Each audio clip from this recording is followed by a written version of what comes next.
The next keyword is socialist. तो socialism के बारे में क्या बोला गया था? Doctor Ambedkar he had pointed out that the entire essence of the constitution is about establishment of a socialistic society.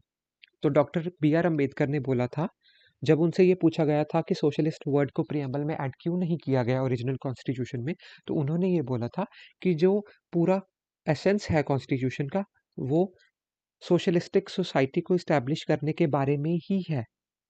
For example DPSPs, जो Gandhian principles हैं, डीपीएसपीज हैं, वो उनके जो सारे प्रोविजंस हैं, they are related to socialism only. Hence the word socialist was not included in the preamble. तो doctor B R Ambedkar ने कहा था कि जो कॉन्स्टिट्यूशन का पूरा एसेंस ही है, वो ही सोशलिस्टिक सोसाइटी को इस्टेब्लिश करने के बारे में है। और डीपीएसपीज भी इंक्लूडेड है, जो कि सोशलिज्म पे बेस्ड है। तो इसीलिए उन्होंने बोला कि उसकी वर्ड को, सोशलिस्ट वर्ड को ऐड करने की उसमें ज़रूरत नहीं थी, because entire constitution is about that only. But क्या हुआ? 1976 में finally 42nd constitutional amendment act के through the word socialist was added to the preamble. तो प्रियम्बल में सोशलिस्ट वर्ड ओरिजिनली नहीं था, बाद में ऐड किया गया through 42nd constitutional amendment act in 1976। Now what is the meaning of word socialism?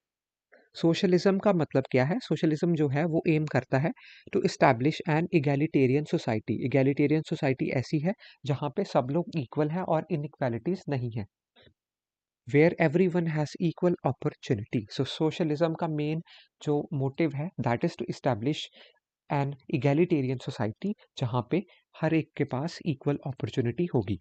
It can be made possible by eliminating inequalities in the distribution of income and wealth in the society.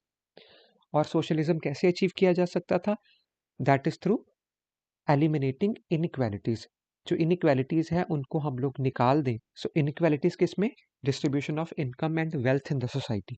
तो ऐसी inequalities, economic inequalities को अगर हम लोग निकाल दें, तो socialistic society जो है वो इस्टेब्लिश की जा सकती है, जहाँ पे सभी के पास इक्वल अपॉर्चुनिटी होगी। How Indian socialism is different from communist countries. तो कम्युनिज्म का कॉन्सेप्ट जो आया था वो कम्युनिस्ट कंट्री से आया था, फॉर एग्जांपल रशिया से, चाइना से। तो जो इंडिया ने अडॉप्ट किया था सोशलिज्म का मॉडल, वो उन कम्युनिस्ट कंट्रीज से अलग था ना। वो कैसे अलग था ये हम लोग अभी देखेंगे। तो in communist countries like Russia and China, वहाँ पे the objective of socialism are achieved through dictatorial regimes. वहाँ पे डिक्टेटर्स हैं, डिक्टेटरशिप है रशिया और चाइना में। और उन्होंने सोशलिज्म के जो अपने ऑब्जेक्टिव हैं, उनको डिक्टेटोरियल रिजीम के थ्रू इस्टेब्लिश करने का डिसाइड किया था। The state has complete monopoly over the resource allocation.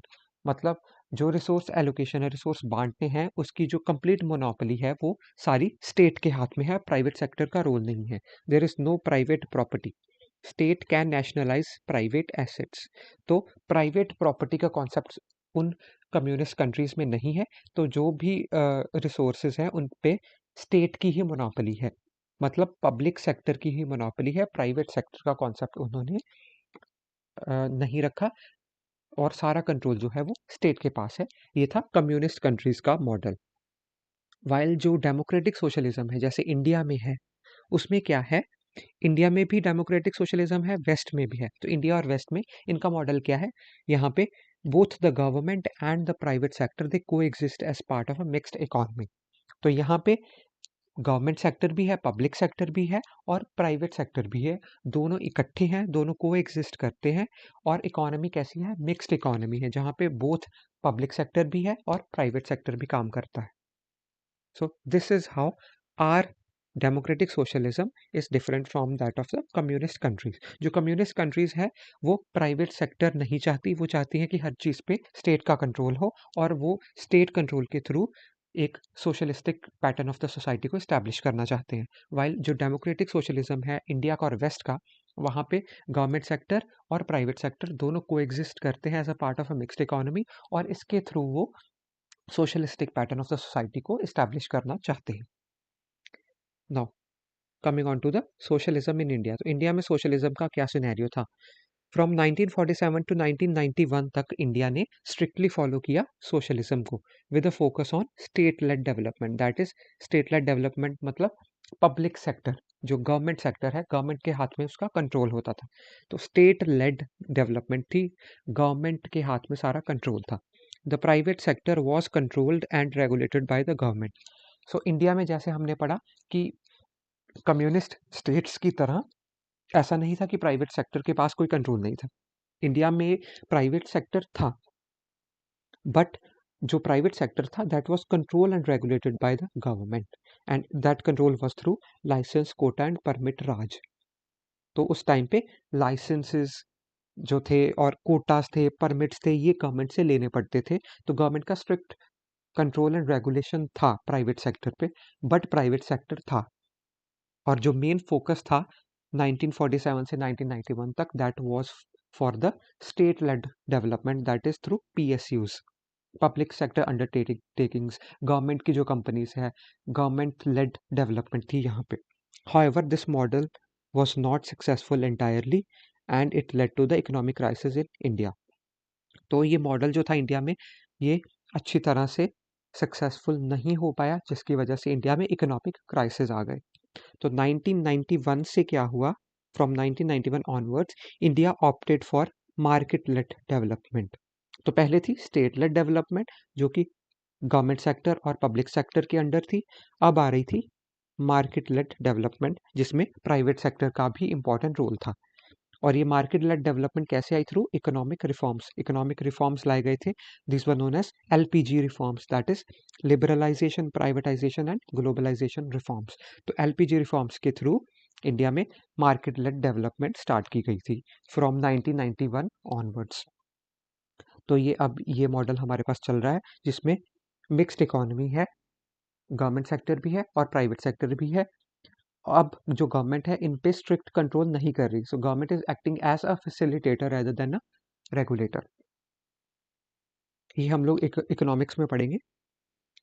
But अब ये जो ट्रांजिशन थी from state led development to market led development, इसके कुछ क्रिटिक्स भी थे। क्रिटिक्स ने क्या बोला? They argued that India has diluted socialistic pattern by opting LPG reform. इन्होंने ये बोला कि इंडिया ने एलपीजी रिफॉर्म जो है उसको इम्प्लीमेंट करके सोशलिस्टिक प्रिंसिपल्स को डाइल्यूट कर दिया है, बिकॉज अब प्राइवेट सेक्टर का काम आ रहा है। तो प्राइवेट सेक्टर और कैपिटलिज्म में जो लोगों का वेलफेयर है वो शायद कहीं ना कहीं थोड़ा कॉम्प्रोमाइज हो सकता है, ये क्रिटिक्स ने बोला था।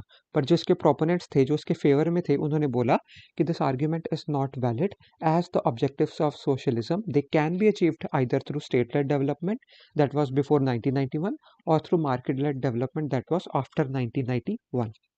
तो जो इसके प्रोपोनेंट थे, जो इसके सपोर्टर्स थे एलपीजी रिफॉर्म्स के, उन्होंने बोला था कि जो सोशलिज्म के ऑब्जेक्टिव्स है वो हम लोग स्टेट लेड डेवलपमेंट के थ्रू भी ला सकते हैं और मार्केट लेड डेवलपमेंट के थ्रू भी ला सकते हैं, जैसे कि इंडिया ने पहले देखा था।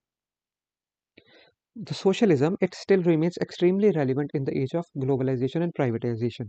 तो भले ही अब जो इकोनॉमी है वो ओपन हो गई है एलपीजी रिफॉर्म्स के बाद, there is globalisation and privatisation, but still the socialism का जो कॉन्सेप्ट है that is extremely relevant, because it is the responsibility of the state to reduce the inequalities in the distribution of income and wealth.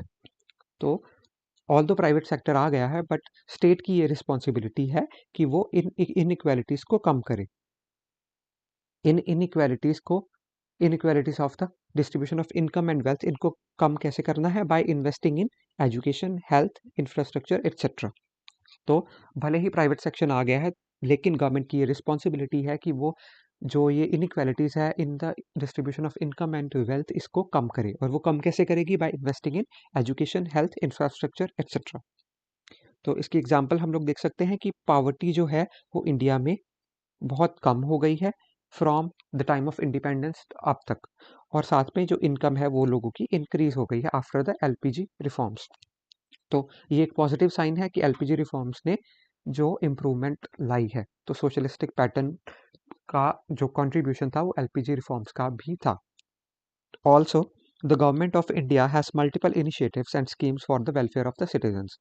तो भले ही private section आ गया, but government ने अपनी schemes जो लोगों के वेलफेयर के लिए थी वो भी जारी रखी, और नई नई स्कीम्स अब काफ़ी सारी आ रही हैं। For example PM Awas Yojana, PM कौशल विकास योजना, सर्व शिक्षा अभियान, पीएम जन औषधि परियोजना, national health mission, public private partnerships etcetera.